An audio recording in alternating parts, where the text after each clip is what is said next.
입강 연기, 그리고 온라인 수업 대체 과정에서 등록금 반환이 필요하다고 생각하냐? 이 질문에 83.8%가 필요하다고 답했어요. 등록금 감면에서 청원도 올라왔다고 하거든요.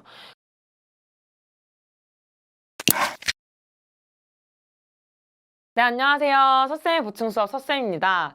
네, 이제 봄이 왔는지 날씨도 따뜻하고 꽃도 활짝 피기 시작했던데요. 원래였다면 대학교에 입학해서 한창 꽃놀이를 할 새내기들도, 그리고 슬슬 중간고사 대비를 해야 하는데 이러면서 머리로만 생각하고 있을 고인물들도 2020년 4월에는 집에서 원격으로 강의를 듣고 있습니다. 만약에 응답하라 2020이 나온다면 이 코로나로 인한 이 대학생들의 이해가 꼭 들어가지 않을까 싶은데요. 아마 분명히 들어야 할 온라인 강의가 있는데도 학교 강의는 제쳐두고 아마 지금 이 보충 수업을 듣고 계신 분들도 있을 것 같아요. 사실 저도 그런데요. 이러면서 네, 그래서 오늘은 이 대학의 온라인 수업과 등록금에 관한 이야기를 좀 해볼까 합니다. 재미있는 에피소드들이 굉장히 많이 나오더라고요. 그래서 온라인 원격 수업이 이루어지다 보니까 온라인 수업 중에 갑자기 화면에 고양이가 등장한다든지 아프리카 TV로 교수님이 강의를 진행하시는데 학생들이 장난으로 별풍선을 쏜다든지 뭐 이런 얘기들이 굉장히 많더라고요. 그래서 이 온라인 강의, 대학생들은 어떻게 이 강의를 듣고 있나 인터넷 커뮤니티에 좀 올라온 글들을 통해서 살펴봤는데요. 목소리가 좋다는 칭찬을 듣고 쑥스러워하시는 교수님, 재미있는 입담으로 유튜브 스타가 되신 교수님, 이런 훈훈한 사례들도 있지만 익숙치 않은 온라인 강의 시스템 때문에 강의가 통째로 날아가는 일도 있었다고 해요. 강의 중 교수님이 담배를 피신다거나 학생들이 모두 보고 있는 온라인 수업 공간에서 교수가 카톡으로 음란물을 주고받는 등 상식적으로는 이해할 수 없는 일이 일어나기도 했습니다. 그래도 우리 대학생들 집에서 열심히 강의를 듣고 있는데요. 보충 수업을 듣고 계신 분들도 있을 것 같아요. 네, 이렇게 보셨다시피 웃기기도 하지만 또 뭐 마냥 웃을 수만은 없는 그런 상황들이 있는데요. 코로나 사태로 인해서 개강이 연기되면서 갑작스럽게 온라인 강의 인프라를 구축해야 되는 상황에서 오류가 많이 발생하기도 하고 교수님들의 수업 준비가 부실한 경우도 굉장히 많다고 합니다. 이렇게 학습 환경이 제대로 마련되어 있지 않는 상황에서 대학생들은 또 언제 뒤로 연기될지도 모르는 온라인 강의를 마냥 듣고만 있어야 하냐. 당연히 이런 불만들이 나올 수밖에 없는 상황이고요. 또 예체능 그리고 실기 중심의 수업들 있잖아요. 이런 수업들은 사실 온라인으로 진행하는 게 말이 안 되잖아요. 그러니까 실험을 한다던가 뭐 예대, 체대 이런 대학생 친구들은 정말 학습권을 제대로 보장받지 못하고 있는 거죠. 그래서 실제로 전국대학 학생회 네트워크 전대넷이라는 곳에서 설문조사를 진행을 했는데요. 코로나19 예방을 위한 학사 일정 조정 과정에서 피해가 발생했는지를 묻는 질문에 14,875명 중에서 62.5%의 학생이 그렇다고 대답을 했다고 합니다. 그리고 코로나19 확산에 따른 대학의 대응 조치로 인해서 학생 본인이 겪고 있는 대학생활 관련 피해를 조사했는데 실기, 실험, 실습 이런 것처럼 온라인으로 대체하는 게 불가능한 수업의 대안이 마련되어 있지 않아서 그래서 피해를 보았다는 응답이 49.4%, 그리고 온라인 대체로 수업이 부실하게 진행되고 있다는 응답이 40.9%를 차지하면서 학생들의 학습권이 제대로 보장되지 못하고 있는 이 문제가 정말 심각하다, 이런 걸 좀 보여주었습니다. 근데 이렇게 되면 당연히 대학 등록금 문제가 나올 수밖에 없겠죠. 학생들이 자유롭게 지식에 접근하고 깊이 있게 공부할 수 있는 환경 속에서 질 좋은 수업을 듣기 위해서 그 비싼 등록금 내가면서 대학에 다니는 거잖아요. 그런데 지금 상황을 보면 거의 독학하고 다를 바가 없는데 저희 대학생들이 사실 이러자고 대학 온 건 아니었잖아요.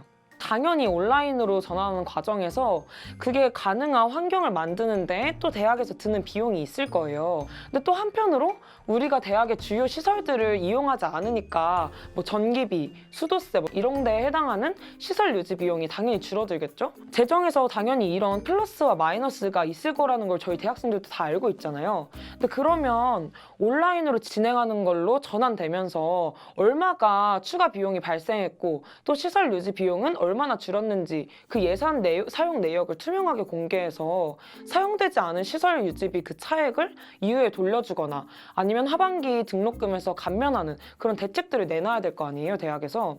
사실 예체능, 실기 뭐 이런 중심의 과들은 실기나 이런 것들이 실제로 하지도 않는데 그 비싼 등록금을 내고 있는 거잖아요.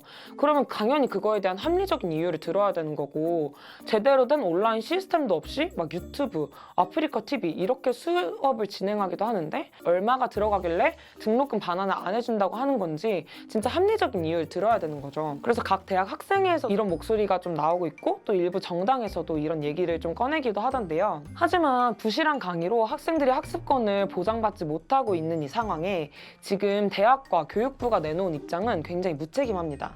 대학에서 뭐라 그러냐면요. 강의가 취소된 게 아니라 온라인 강의를 대체해서 진행하는 거기 때문에 등록금을 환불할 이유가 없다. 이런 입장을 고집하고 있고요. 교육부는 등록금 책정과 변경은 대학 총장이 결정할 사항이다 라면서 책임을 떠넘기고 있어요.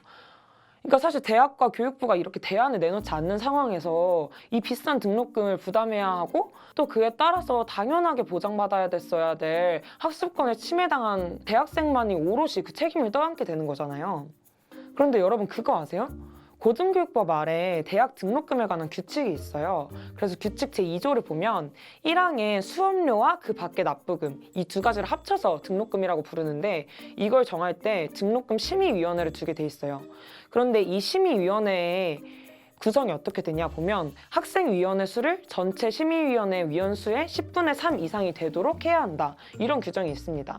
그러니까 한마디로 등록금을 책정하고 변경하고 심의하는 등록금 심의위원회에 대학생 당사자의 참여를 법적으로 보장하고 있는 거예요. 자, 그럼 이 규칙의 취지는 뭐냐?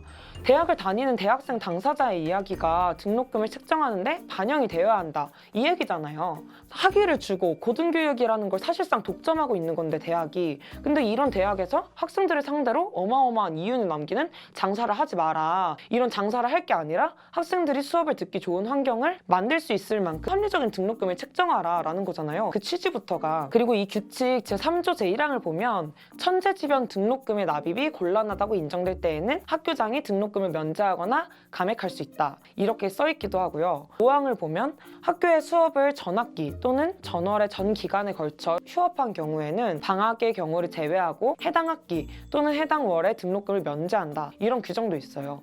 그러니까 이게 지금 코로나19 사태를 두고 법적으로 이 조항들을 적용할 수 있는가 논쟁이 조금 오가고 있긴 한데 어쨌든 중요한 건 등록금을 내는 학생이 이 등록금이 어떻게 쓰이는지 알아야 된다는 거죠. 근데 대학은 자꾸만 이걸 감추고 있고 앞에서 말씀드린 설문조사에서도 개강 연기 그리고 온라인 수업 대체 과정에서 등록금 반환이 필요하다고 생각하냐 이 질문에 83.8%가 필요하다고 답했어요. 등록금 감면에서 청원도 올라왔다고 하거든요. 그러니까 이 코로나19 사태 이후에 학생들의 학습권이 정말 보장받지 못하고 있고 이 문제인식을 대학생들이 다 공유를 하고 있다는 거예요. 대학과 학생 관계가 갑을 관계가 절대 아니잖아요.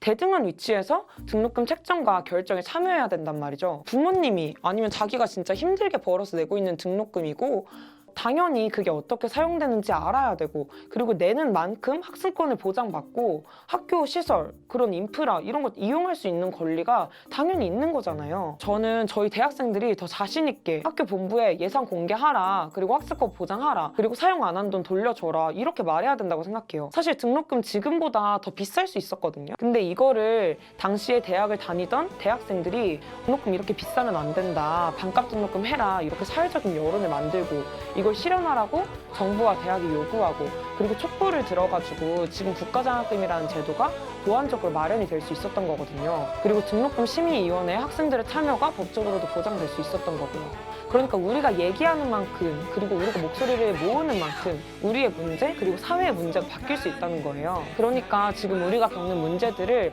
그냥 나 한 사람이 겪는 불편함이라고 생각하지 말고 우리 다 함께 목소리를 내고 바꿔냈으면 좋겠습니다. 네, 오늘 서쌤의 보충 수업은 이렇게 마무리하려고 하는데요. 여러분 다들 코로나 조심하시고 아무리 온라인 강의지만 수업은 잘 챙겨 들으셔야 됩니다. 그럼 다음 시간에 또 만나도록 하겠습니다. 다음 시간에 만나요. 수업은 잘 챙겨 들으셔야 됩니다. 네, 사실 제가 그렇게 못하고 있어가지고요. 네, 어쨌든 다음 시간에 만나요.